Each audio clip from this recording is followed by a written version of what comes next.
So ek wil vanoggend, julle het nou gesien, ek het op die groep gesê ook van hulle is ons spys. Hulle is ons spys. Nou het julle geweet dit staan in die Bybel? Nee. Okay, nou kom ons blaai almal na Numeri 14 toe. Numeri 14.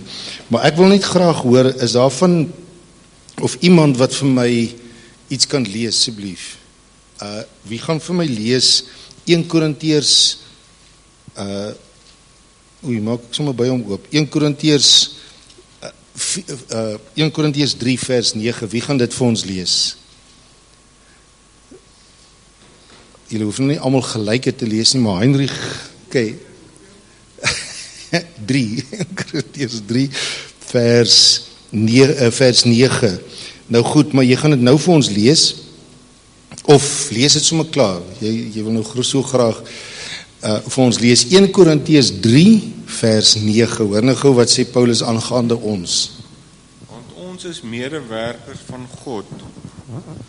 Want ons is medewerkers van God, die akker van God, die gebou van God is julle.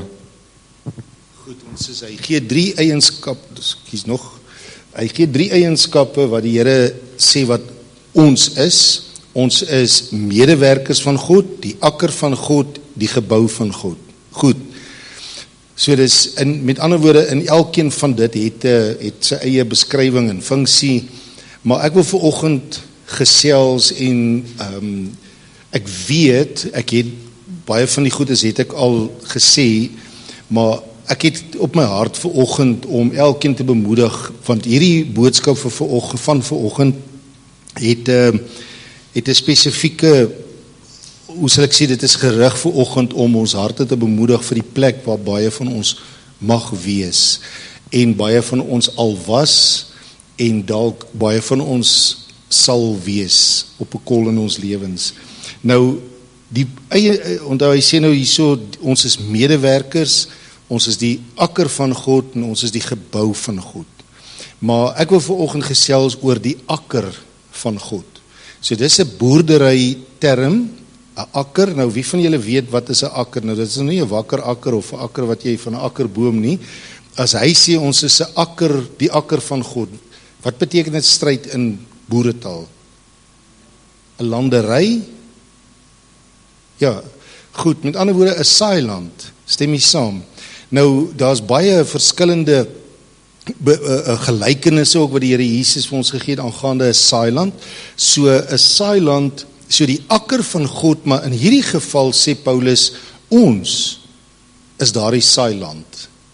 Met ander woorde, die saailand, wat is die saailand of die akker van God, wat beteken, wat ek hier in die Etienne vertaling sommer in my beperkte menslike woorde probeer veroordra, en dit is dat ons is God se saailand waarin hy saai om van homself te openbaar. Stem jy saam? Hy saai die saad, maar daai saad is hy self en sy karakter en sy wese. Onthou ons het laasweek die uitdrukking gebruik van toe Moses by God gekom, toe God en Moses die gesprek gehad het en die Here Moses geroep het in Exodus 3 en Moses vir die Here sê, maar Here, wat is u naam? Wie van julle was laasweek hier? Yes, goed, hier was 'n paar. En toe antwoord God en hy sê, wat ons in ons menslike taal klanke of vokale of fonetiese beskrywing daar gegee het, maar toe God ek het ander dag weer net gaan kyk in die Hebreëus, daar is nie, dit wat ons, daai naam, toe God gesê het, toe Moses vir God gevra het, wat is u naam, en God sê, toch, goed, maar in elk geval, toe die mens 'n term gegee, Yahweh, wat beteken verbondsgod of ek is. Maar geliefdes, dit is nie, dit is wat ons gesê, dit is 'n geluid. God se naam is 'n geluid wat in my wese intrek. Hy is die asem van lewe. Dit is, en ons as mens het 'n naam daaraan beskryf wat beteken ek is. Met ander woorde, as daar gesê word, Jehovah Rafa, in ons verstaanbare taal, beteken dit, of Yahweh Rafa, wat beteken, ek is, met ander woorde, ek is, Rafa beteken genees. Ek is die God wat genees. Of ek is Jehovah of Yahweh Rohi, wat beteken ek is jou herder. Ek is dit, ek is dat. Maar die groot ding is, Yahweh beteken ek is, maar dit is 'n geluid. Dit is 'n bevestiging van God se wese. Dit is nie net 'n titel of 'n naam nie, dit is wie God is. En so, hy blaas, as hy sê, ons is die saailand, ons is die akker van God, beteken God blaas iets van homself in hierdie saailand in. En sodat die saailand kan opbrengs gee van die hemel. Dit is wat ons ander keer gedeel het oor Jesaja 55, vir die van julle wat dit onthou, dat wat die Here daar sê, julle gedagtes is nie my gedagtes, wat dit 'n aanmaning is, om te sê, maar soos die hemel is, soos dit wat uit die hemel kom, vanuit God is, sy wese is, neerreën en maak laat die aarde voortbring. Met ander woorde, maak laat hierdie saailand voortbring. Amen. So ons is die saailand wat iets voortbring van God. So as ons vanoggend en as ek nou vanoggend hier oor mense kyk, dan sien ek kan sien 'n storie, 'n storie van wat mense, van stryd en moeilikhede wat mense deurkom, maar ek sien iets van God. Dis hoekom Psalm 16 sê, Psalm 16 sê, ons as mens is die heerlikheid van God. Het jy dit geweet, Psalm 16, hy sê, the saints, noem hy dit, die heiliges op aarde, in wie sy welbehae is, en dan sê hy, die heerlikheid van God op die aarde. Met ander woorde, ons as mens is die heerlikheid van God, waarin hy homself blaas, en iets van homself na vore bring. Met ander woorde, jy kan nou die persoon langs jou so tik en sê, ek sien iets van goed in jou. Want dit is wat dit is. En toe ons op Bybelskool was daar 'n liedjie wat ek leer ken het daar, hy het so gegaan, I see Jesus in your eyes. Ek weet nie wie van julle dit al gehoor nie. And it makes me love him. As ek reg onthou, I feel Jesus in your touch and I know he cares. I hear Jesus in your voice and it makes me listen. And I trust you with my life because you're his. And I see him in you. Wow. Dink julle ons kan dit leer? Okay, maar ons sal 'n bietjie later leer. Goed, I see him in you. Halleluja. Wat 'n voorreg is dit nie. I see him in you. Nou kom Israel deur die woestyn en die Here stuur die 12 verspieders uit. En ek ken, en ek gaan ander dag as die Here wil bietjie gesels oor Caleb, die hele verhaal van Caleb. Laat ons bietjie oor hom gesels. En hulle sê mens altyd, dit is 'n ou wat sy snor afgeskeer het, hy's Caleb. Hy het nie goed, maar die naam Caleb beteken, wie van julle weet by the way, wat beteken die naam Caleb? Sy direkte beskrywing. Hond. Maar dit gaan oor faithful follower. Dat hy volhou, so die naam Caleb in Hebreëus beteken 'n hond eintlik, maar wat beteken, dit dui eintlik op die karakter van 'n hond wat altyd hier by sy baas is. Hy gaan maar net altyd, hy is maar net, so dit is hoekom Caleb die Here hom geëer het, en hy en Josua kom terug, en jy ken die woorde van, en as die Here wil ek ook ander dag bietjie deel oor die effek van ouers wat negatiewe saad en negativiteit oordra aan hulle kinders. Nou dit is nogal vicious as ons dit deel of sien. Maar jy ken die verhaal van die 10 verspieders wat gesê het, ons is so sprinkane in hulle oë. Maar toe skeer Caleb sy klere En die ouens skeer hulle klere en hulle sê, no ways, hulle is so sprinkane in God se oë. Maar hoor nou wat sê Caleb hierso, Numeri 14 vers 9 sê, wees net nie teen die Here opstandig nie, en wees julle nie bevrees vir die volk van die land nie, met ander woorde, die wat in Kanaan is. Vat jou highlighter as jy wil, en ons onderstreep jy daar, want hulle is ons spys. Hulle is ons spys. Hulle beskutting het van hulle gewyk, en die Here is met ons, wees vir hulle nie bevrees nie. Sê gou saam met my, hulle is ons spys. Nou ouens, as hy dan hierso sê, hulle is ons spys, beteken dit, hy sê eintlik, wie van julle het die ou Rocky flieks gekyk? Rocky 1 en Rocky 2, Rocky Marciano, nee, dit was nie Rocky Marciano, dit was 'n ander Rocky Balboa, maar onthou julle vir Rocky, en toe staan daai ou daar voor hom, en die skeieregter staan, en hierdie ou wys, en hy sê, ek gaan jou vernietig vandag, I'm ready for you, en hy dink, hy laat Rocky back off, en al wat Rocky sê is, go ahead, make my day. Dit is die gesindheid wat hy in hierdie fight ingegaan het. Nou dit is geliefdes in ons, die statistieke in die moderne taal, in leierskap, in kerkleierskap, as jy kerkleierskap vak doen met dit, dan sal jy agterkom dat 20%, statistieke wys dat 20% van gemeentelewe glo dadelik God. Die ander kom maar met die tyd, en hulle kyk maar eers of almal gaan, jy kry ouens wat God glo, en ander ouens wat sê, ek wil eers sien of dit so is, en dan glo ek. Maar statistieke wys, dat in die kerk van Jesus vandag, 20% dadelik sê, ek glo God, let's go for it. Maar dit is bietjie, die geweet, dit is 'n bietjie optimisties, want in hierdie statistieke was dit 16%, van 2 uit 12, as ek my kalkulasies maak, is dit 16%, wat dadelik gesê het, yes, kom ons glo God. Maar hierdie bewoording wat hy hierso sê is, hulle is ons spys.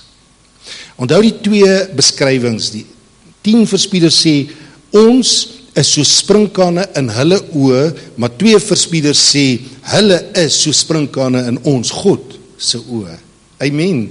Maar nou kom ons blaai na Psalm 83 toe. Psalm 83, dan lees ons 'n baie interessante ding. Nou geliefdes, ons as mens, en die lekker van dit alles, ons kry almal koud, en ons almal kyk rondom ons, en ons sien, dis leeg vanoggend, wat beteken, daar's of mense wat koud kry, of mense wat op vakansie is. Met ander woorde, ons is maar mens. Stem jy saam? Goed. Maar het jy geweet, of hier in my Afrikaanse vertaling, of het jy geweet, almal van ons vyande sal daar altyd wees. Lewensvyande is 'n ongoing ding, en ek sê altyd van die slegste nuus, die woord evangelie beteken goeie nuus, maar as dit goeie nuus is, en ek het nou vir u slegte nuus, en dit is lewensvyande sal daar wees, tot die dag van jou dood, en tot die dag van my dood. Dit sal altyd daar wees. Dit is 'n life ongoing ding. Amen. Wie van u het dit geleer in die lewe? Is 'n redelike straightforward, jy het nie baie savvy nodig om dit nou te besef nie. Maar ek het die ou vertaling hier in my Bybel, is die opskrif daar so staan, vyande rondom. Vyande rondom. Met ander woorde, om omring te wees deur vyande. Die verspieders sê, hulle is, of Caleb het hierdie stelling gemaak en gesê, hierdie vyande om my is my spys. Die ou langs my sê, no ways, ons is so sprinkane in hulle oë. Maar hoor nou na wat die skrywer hierso, hy begin, hy sê, ek gaan net lees tot by vers 11, 'n lied, 'n psalm van Asaf, o God, hou u nie stil nie, swyg nie en rus nie, o God, want kyk, u vyande maak rumoer en die haters steek die hoof op. Teen u volk smee hulle listig 'n plan en Hou onder mekaar raad teen u verborgenis.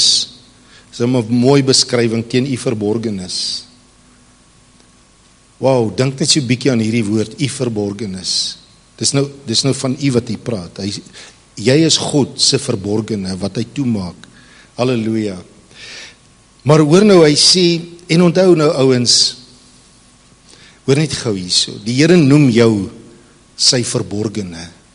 Yes, is dit nie, jy's toegemaak, maar hoor nou mooi, amper sê ek Adam, André het vanoggend vir ons 'n voorlegging gegee, wat so in lyn weer eens was, dankie André, wat gesê, die vyand loop rond soos 'n brullende leeu, hy het nie geweet waaroor vanoggend gaan nie.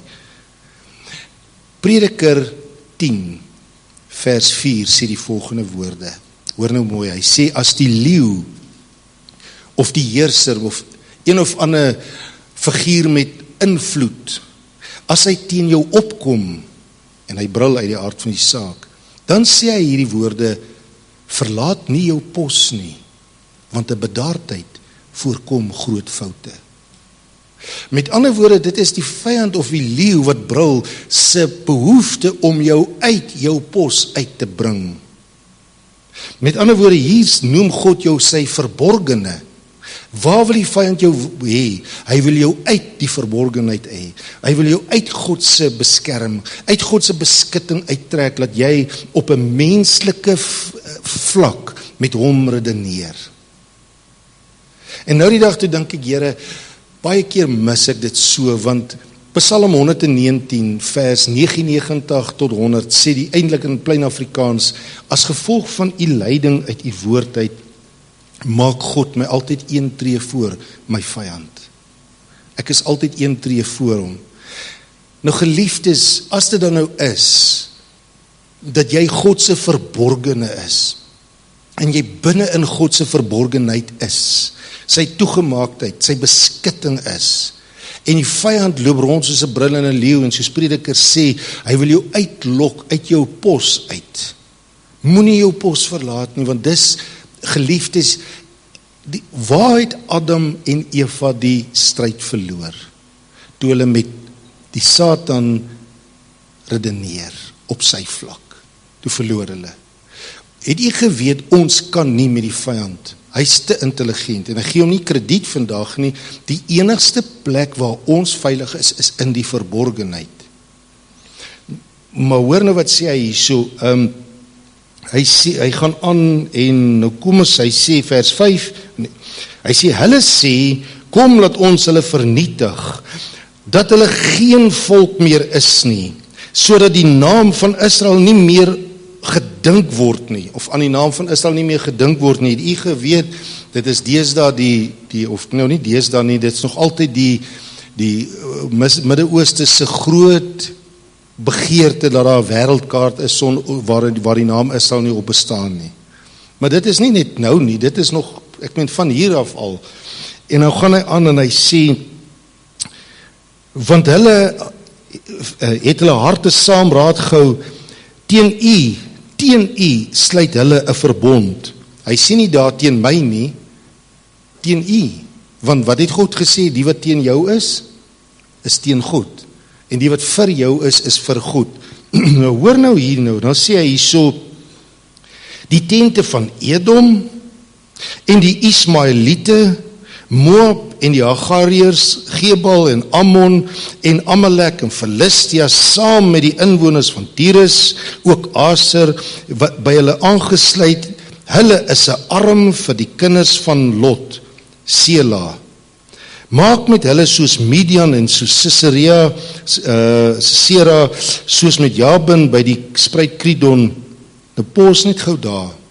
Hoekom lees jy nou al hierdie woorde, Etienne? Hoekom het jy nie sommer net gesê by al hierdie klomp dudes nie, al hierdie klomp ouens nie? Het jy geweet, al hierdie was vyande van Israel gewees, en hulle het 'n verbond met mekaar gesluit om teen Israel te kom. Maar hoekom noem God al hierdie ouens se name? En as ons in die geskiedenis voor dit gaan kyk, sien ons hierdie ouens het name gehad. Hulle was die Edomite en die Ammonite en al die ouens. Maar geliefdes, Paulus leer vir ons, in 1 Korintiërs 10, wat ek altyd sê, hier, ons lees die Ou Testament, die bril van die Nuwe Testament, dis voorbeelde. Hoekom is dit voorbeelde? Geliefdes, al as ons na die Hebreëse woordeboek gaan kyk, sal jy sien, hier's 'n hidden message hierin, naamlik, al hierdie vyande het name. En hierdie name is die direkte betekenis van ons hedendaagse emosionele vyande. Het jy geweet die naam Philistia beteken visieloosheid of verslaandheid? Naam Ammon beteken hoogmoed. En.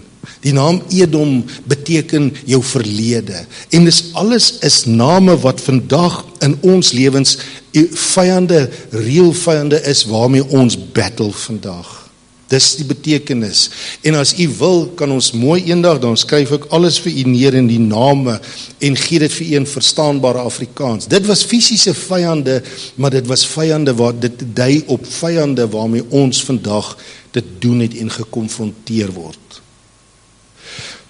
Hoekom sê hy hierso, maar nou, hoor nou mooi, ons vertrekpunt vir oggend, ons is die akker van God, die saailand van God, en hier staan Caleb en hy sê, hierdie vyande is ons spys. Want onthou, toe die verspieders ingaan, het hy hierdie vyande daar gesien, want die skrif sê, die Here het gesê, hy gaan hierdie 7 nasies, wat sterker is as julle, gaan hy daar los, sodat julle kan groei, maar langsamerhand sal ek hulle voor julle verdryf, ensovoorts. Nou geliefdes, hoor nou vers 11, vat 'n highlighter, dan lees u dit in verstaanbare boeretaal. Wat beteken, hy sê vers 11, hulle is verdelg by Endor, en dan hoor wat sê hy, hulle het mis geword vir die grond. Nou wie het 'n Engelse vertaling hier voor jou? Iemand hier? Die Engelse woord vir daai woordjie mis, is die woordjie meneer. Wat as jy saai, sal jy weet die woordjie meneer se direkte Afrikaanse woord is eintlik nie mis nie, is kompos. Nou drop die penny, wat beteken, hierdie is al my vyande. En hier's die saailand, ek is God se saailand. My vyande word kompos. Dit kan my of verdelg, of ek kan sê, hulle is my spys. Dit word kompos om my 'n vrugbare land vir God te maak. Dankie. Halleluja. Met ander woorde, wat 'n voorreg het ons as die wat die gees van God in u het. Geliefdes, toe ek kind was,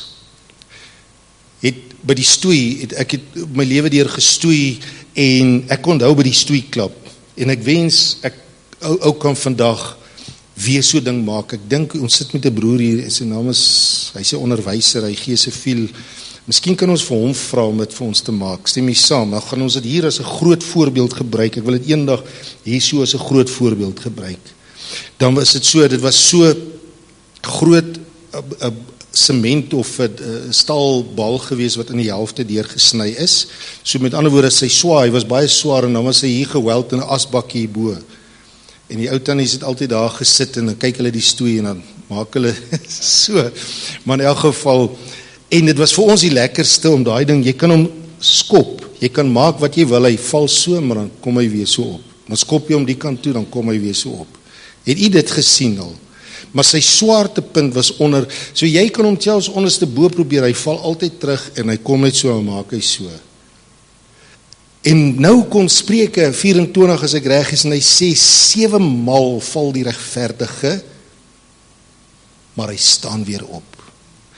Geliefdes, hulle is ons spys. Hoeveel keer maak die saak, dit lyk of ek val, dit lyk, hy sê maar die goddelose, wie kan hom opbeer?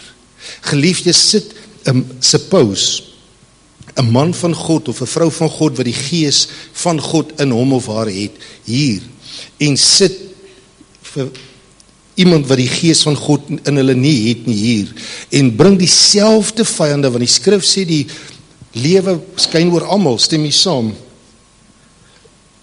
En hy sê dit skyn oor almal, skus. Ek sit die ander plan maar hier. Maar hy sê dit skyn oor almal en terwyl hy skyn, face ons vyande, stem hy saam. Vir die een is dit vernietiging. Vir die ander is dit kompos. Vir die een is dit tot sy eie vernietiging en hy sê ek weet nie hoe gaan ek hier weer opstaan nie. En die ander een sê, Here, my oë, hierdie vyande is so sprinkane in God se oë. Nou kom ons kyk gou na nog iets voordat ek klaar maak. Kom ons blaai na 2 Konings toe, die boek 2 Konings. Nou daar was 'n visieus vrou met die naam van Jezebel en sy het Israel vernietig en geroel en gemaak wat sy wil. Nou is daar iemand wat gou vir ons, of kom ek quoteer dit vir u, u kan byskryf in die Bybel terwille van tyd, 1 Konings 21 vers 23. Nou Elia staan voor Agab en Jezebel en hy profeteer en hy sê vir hulle, en Agab lag en hy is arrogant want hierdie goddelose koning lag vir Elia en Elia sê vir hom, daar gaan 'n dag kom wanneer God 'n man oprig en hy gaan julle vernietig en dan gaan julle verskeer word, die honde gaan julle verskeer op die stadsplein van Jesreel. En hy profeteer dit presies so. Dit staan in 1 Konings 21 vers 23. Maar kom ons lees nou 2 Konings 2, so klompie jare later. Intussen tyd is Elia opgeneem in die hemel en hoor nou gou wat sê 2 Konings. Hier staan Elisa vers 1 sê, toe roep die profeet Elisa, een van die profete seuns en sê vir hom, skus, is jy almal daar? En sê vir hom, gord jou heupe en neem hierdie kruik. Nou die kruik is die olie waarmee om 'n koning te salf. Hy neem hierdie kruik van olie in jou hand en gaan na Ramoth in Gilead. As jy daar kom, kyk dan weer waar Jehu is. Nou ons sê altyd, daar staan nie Jehu nie, Jehu. Nou die naam Jehu beteken die Here is God. Die Here is God. Goed. Die seun van Josafat, die seun van Nimsi, en gaan in en laat hom opstaan onder sy broers uit. Nou ek het ander dag al gedeel, hierdie woordjie onder sy broers uit beteken out of his associates. Sy broers, hy wat dalk uitkom uit die bloedlyn van, wie's julle nou en alles, en hy moes eers opstaan daar uit, 2 dinge, en bring hom in 'n binnekamer. Nou die binnekamer dui op waar jy met God ontmoet. Amen. En dan sê hy, neem die kruik en toe sê hy, en salf hom. Nou goed, toe doen hy dit en hy salf hom en hierdie ou valseentjie, hierdie ou valseun wat eendag Jehu wat sommer net in 'n lewe of in 'n omgewing groot raak wat visieloos is en die Here sê vir hom jy moet opstaan uit dit uit. Maar hy het nie, maar toe die gees van God oor hom kom, toe raak die gees van God vaardig in hom. Nou Romeine 8 sê, if the same spirit that raised Christ from the dead live in me, he will also quicken my mortal body to worship God and to be useful for God. En daar's 'n liedjie, ek onthou nog in Bloemfontein se jare, wat altyd so gegaan, let your spirit rise within me. Let your spirit rise. Kan jy dit, want wie het hom gehoor al? Let your spirit rise within me. Okay, met ander woorde, let your spirit rise within me. En die gees van God staan op binne in Jehu. En van 'n valseun ontwikkel hy, of ontpop hy, of word hy getransform in 'n man van God. En hy gaan face vir Jezebel, wat niemand van ooit tevore gewaag het om teen haar op te staan nie. En hier kom hierdie ou, en die volgende oomblik in van vers 30 af, vers 30, en Jehu het in Jesreel gekom. Nou geliefdes, jy weet seker dat die woord God se Hebreëse woord is Elyon of Elohim of El Shaddai, die woordjie die Shaddai of Ohim of whatever is 'n hoe sal ek sê, 'n brief of 'n verwysing na wie God is. Hy's God dit, God dat. Met ander woorde van na sy karakter, maar die woord El is die stamwoord vir God. Nou Jesreel, hy sê, lees gou daar saam met my vers 30, Jehu het in Jesreel gekom. Wie van die kan nou plein dink? Heinrich gaan dit presies weet, want hy het dit nou vir ons gelees. Wat beteken, onthou, dis 'n Hebreëse woord hier, die woord Jesreel, wat beteken dit? Heinrich het dit nou gelees. Die akker van God, die saailand van God. Jesreel beteken God se saailand. Wow. Goed, dis die Hebreëse deel. Dit is wat daar staan. So God se saailand. Hy het in Jesreel gekom. En okay, goed. Toe het Isebel dit hoor, het sy haar oë swart geverf en haar hoof versier en deur die venster uitgekyk. Met ander woorde, sy het make-up aangesmeer. Sy wil hom swak maak, sy wil hom mislei. Goed, en intimideer, en terwyl Jehu deur die poort inkom, sê sy, gaan dit goed, Simri, moordenaar van jou Heer? En hy het opgekyk en hy het nie gebewe nie, stem nie saam. Hy het nie daar gesê, heng hier so is Jezebel nie. Almal het gesê, sy is hierdie visies vrou, ek sien ook nie kans vir haar nie. Soos almal voor my nie kans gesien het vir haar nie. Soos almal voor my gesê het, ons is so springkaan in hierdie vrou se oë nie. Hoor wat sê hy? En hy het opgekyk, hoekom het hy opgekyk? Want die gees van God het in hom vaardig geword. En hy het opgekyk en gevra, wie is vir my wie? Toe kyk 3 hofdienaars uit na hom en hy sê, gooi haar af. En hulle het haar afgegooi, sodat haar bloed teen die muur en teen die perde gespat het, en hy het haar vertrap. En nadat hy ingegaan en geëet en gedrink, sê hy, kyk tog om na die vervloekte en begrawe haar, want sy is 'n koningsdogter. Maar toe hulle gaan om haar te begrawe, kry hulle van haar niks nie, as net die hoofskedel en die voete en die handpalms. Daarop kom hulle terug en gee hom te kenne, en hy sê, dit is die woord van die Here, wat hy deur die diens van sy knegt Elia, die Tispiet, gespreek het, naamlik op die dorpsgrond van Jesreel sal die honde die vlees van Isebel eet. Want hy 1 Konings 21 vers 23, dit was die woorde. So, hy sê hierso, nou het voor ons oor afgespeel die profesie wat Elia jare terug gegee het. Nou hoor nou hierdie woorde, en die lijk van Isebel sal soos mis op die land wees van die dorpsgrond van Jesreel, sodat hulle nie sal sê, dit is Isebel nie. En daai woordjie mis, is weer eens die woordjie kompos. Mis is ingewerk, daar's kompos in die God se saailand. Met ander woorde, Jessie, hoe amazing is dit nie, dat die Here sê, ons is God se saailand. Amen. En hy sê, hier's Jesreel, maar hier was 'n vicious vyand, wat almal bang was vir haar. En een ouetjie word gesalf, en hy die gees van God, en hy's onder die salwing van God. En hy staan op, en hy sê, gooi haar af. En die skrif sê, Jezebel, word kompos in God se saailand.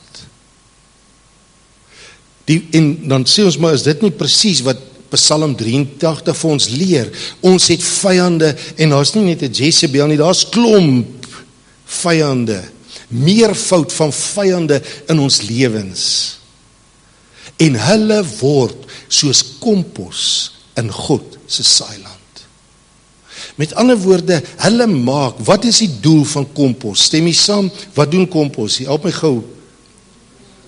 Dit gee die grond vermoë om groei, dit gee groeikrag. Met ander woorde, dit is kos. As ek hier buite staan en ek maak net nat, is belangrik vir grond, stem jy saam, maar die grond het kos ook nodig, stem jy saam, hy het bemesting nodig. Hy het spys nodig. En wat was Caleb se woorde aangaande ons vyande? Hy sê, hulle is ons spys. Hulle is ons kompos. Nou geliefdes, kom ons sluit af, dan blaai ons almal gou asseblief, almal van ons, na Deuteronomium 1 toe. Deuteronomium 1. Nou ek het in die week met 'n dude gesels, ook oor hierdie ene, maar in elk geval, Deuteronomium 1. Nou goed, die boek Deuteronomium was eintlik net een lang gesprek. Hulle staan al reeds van Deuteronomium, van Numeri af, staan hulle voor die Jordaan, en dit is tyd vir hulle om die land in besit te neem. So dit was, die boek Deuteronomium was een lang gesprek gewees, wat eintlik Moses alles kom recap het. Maar so staan hulle voor die groot dag, en hulle staan, en hulle staan, en hulle staan, en hulle staan. Ek kry die gedagte, want hulle het kamp opgeslaan, want het is nou vir hulle lekker daar. En waaroor gaan vanoggend? Help my gou, God het 'n saailand. Ons is daai saailand. Maar ons het vyande. En daai vyande kan ons neerhou tot een dag dat die Gees van God in ons opstaan en ons uit ons assosiasie uitklim en sê, this is what the Lord says. En ons gesag neem en ons heerskappy opneem. Ek dink so aan Daniël 7 wat gekyk het, Daniël wat 'n gesig gehad het en hy sien die Nuwe Testament. En hy sien die koning Jesus wat kom uit die hemel uit. En hy sien hoe hy veg en hoe die saints, sê hy in die Engels, die heilige saam met hom veg. Maar hy sien 'n horing, naamlik die anti-kris, en naamlik ons vyande. En dan sien hy iets aangaande die heiliges en hy sê hulle kry swaar. En dit gaan sleg met hulle. En hy sê, hierdie horing, die Afrikaanse vertaling sê, het die heiliges van God verniel. Nou dit laat ons altyd dink aan boelie.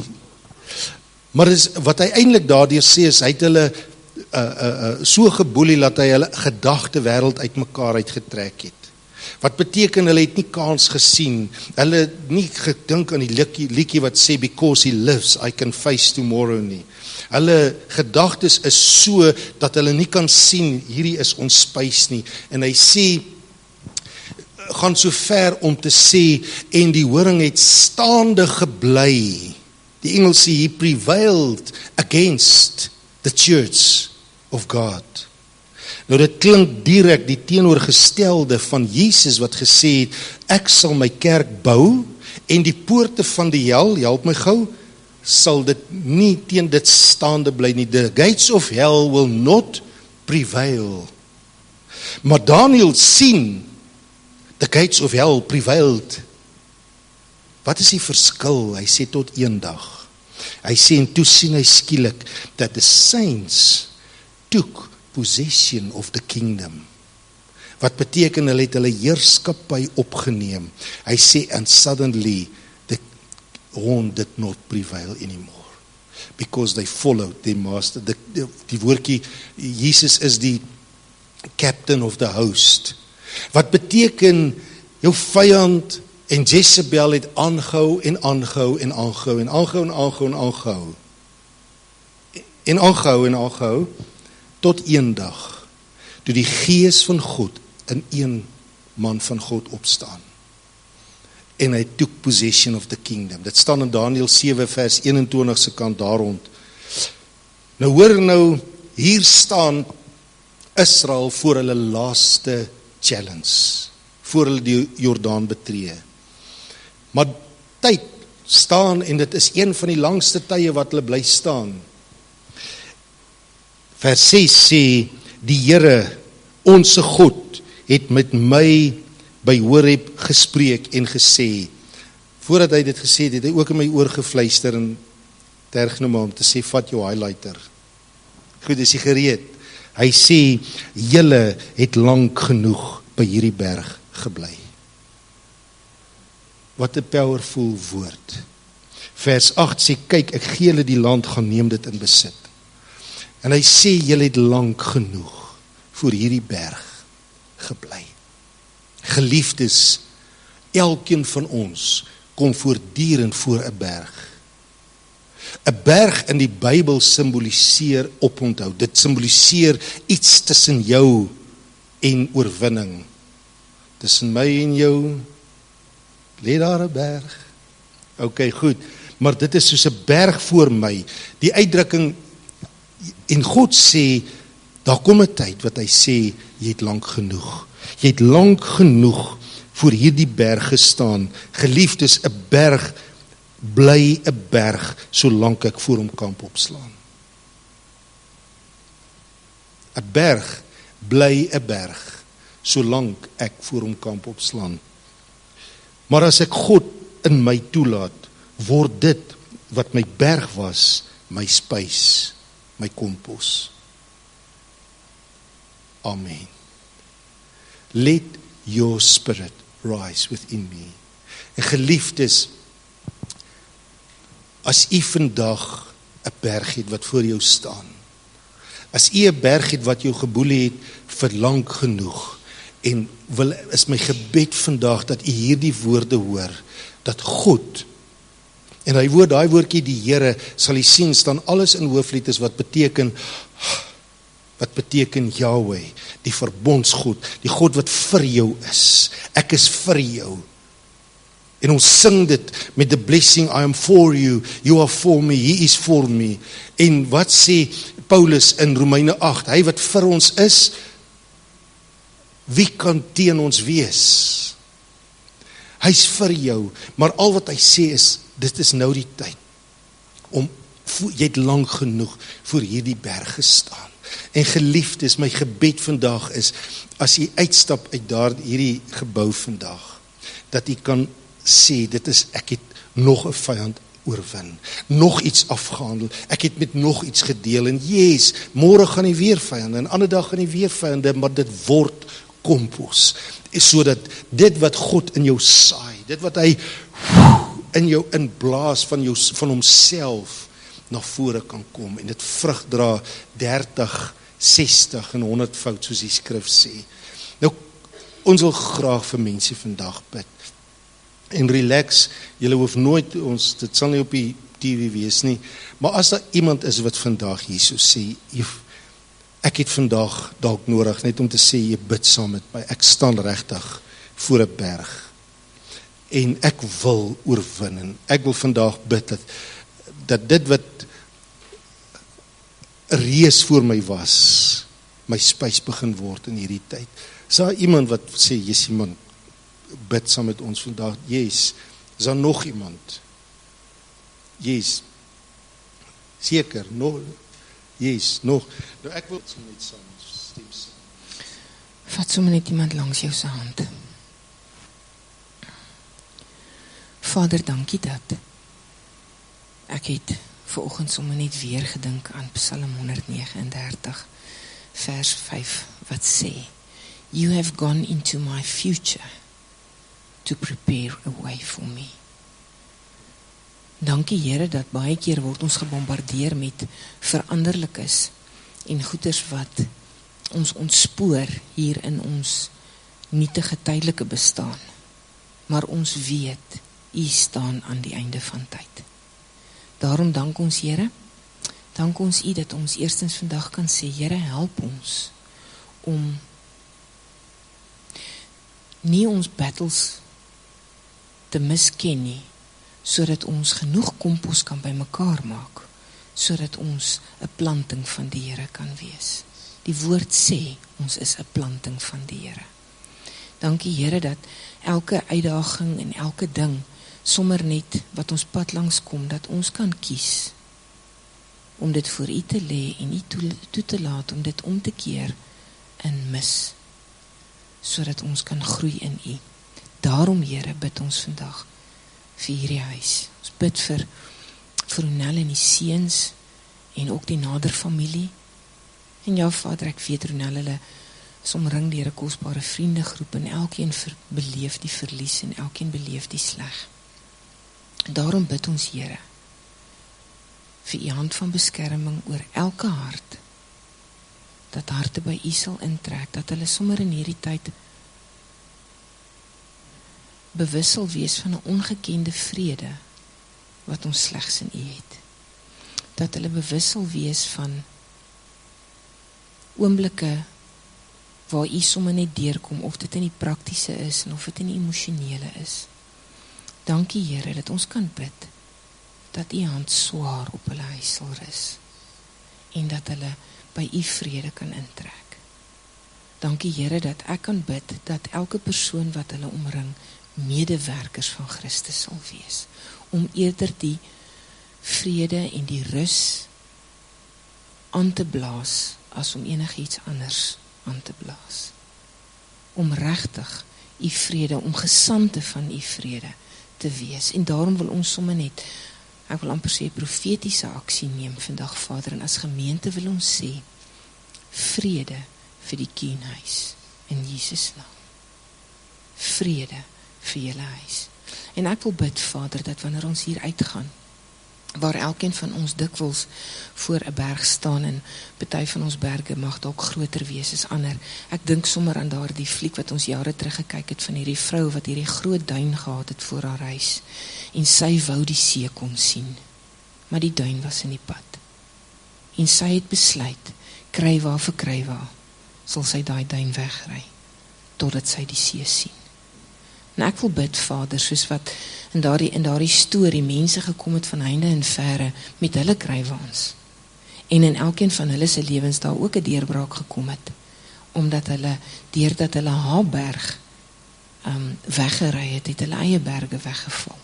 Wil ek bid, Vader, dat u ons sal help om proaktief te wees, om sommer reeds tentpenne te begin uittrek, om sommer reeds te sê, maar hier pak ek op, want ek hoef nie hier te bly staan nie. Dat ons 'n keuse maak, Vader, om die beloofde land in te neem. Is my so kosbaar die woorde aan Deuteronomium, om die beloofde land in te neem. Want dit is wat u woord vir ons is. Mag ons ook in dit u beloftes inneem in Jesus naam. En mag elkeen van ons gemeente en van ons dorp hierdie week sommer net beleef dat u die God is wat deurbrake gee. Selfs wanneer ons nie veg nie, want u werk agter die skerms. Ons eer u daarvoor in Jesus naam. Amen.